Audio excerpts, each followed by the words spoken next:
Pembacaan dari kitab Ulangan. Di padang gurun seberang sungai Yordan, Musa berkata kepada bangsanya, "Hai orang Israel, dengarlah ketetapan dan peraturan yang kuajarkan kepadamu untuk dilakukan, supaya kamu hidup dan memasuki serta menduduki negeri yang diberikan kepadamu oleh Tuhan Allah nenek moyangmu.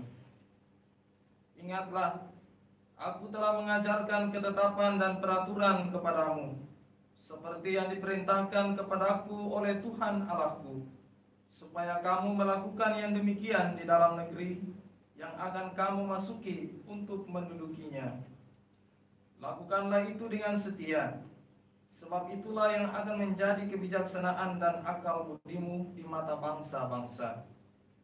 Begitu mendengar segala ketetapan ini, mereka akan berkata, memang bangsa yang besar ini adalah umat yang bijaksana dan berakal budi. Sebab bangsa besar manakah yang mempunyai Allah yang demikian dekat kepadanya seperti Tuhan Allah kita setiap kali kita memanggil kepadanya? Dari bangsa besar manakah yang mempunyai ketetapan dan peraturan demikian adil seperti seluruh hukum yang kubentangkan kepadamu pada hari ini?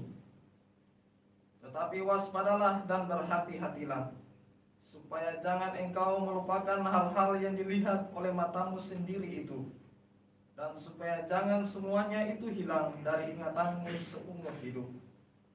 Beritahukanlah semuanya itu kepada anak-anakmu dan kepada cucu-cucumu serta cicitmu. Demikianlah sabda Tuhan. Syukur kepada Allah. Mazmur tanggapan dengan refren, megahkanlah Tuhan, hai Yerusalem. Megahkanlah Tuhan, hai Yerusalem. Megahkanlah Tuhan, hai Yerusalem. Pujilah Allahmu, hai Sion. Sebab ia meneguhkan palang pintu gerbangmu dan memberkati anak-anak yang ada padamu.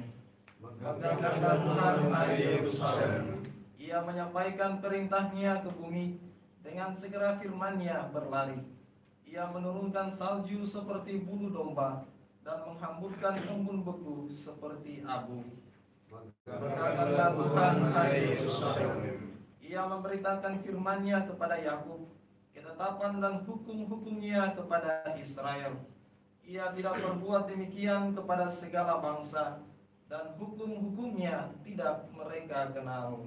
Megahkanlah Tuhan, hai Yerusalem. Baik pengantar itu.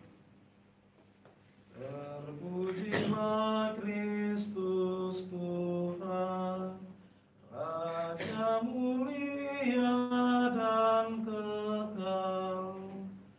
Terpujilah Kristus Tuhan, Raja mulia dan kekal. Sabda-Mu ya Tuhan adalah roh dan kehidupan.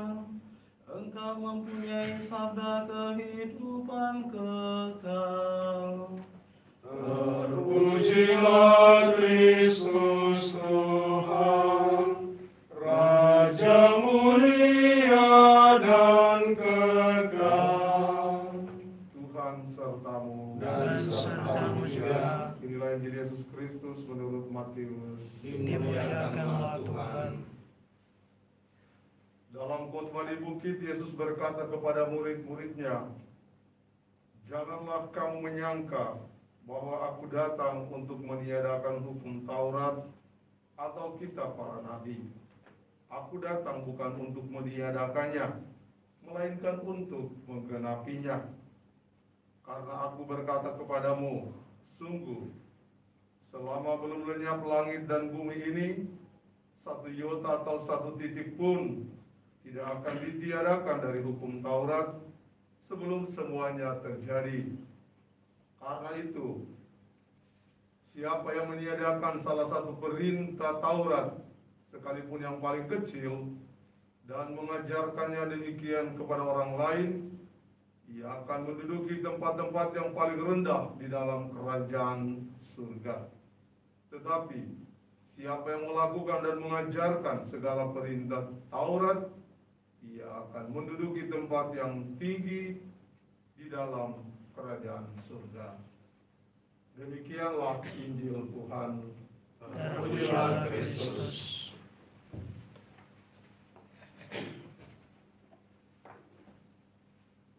Saudara dan saudari, para pastor, diakon yang terkasih, Shalom. Shalom. Dewasa ini orang melakukan atau melaksanakan perintah, peraturan, hukum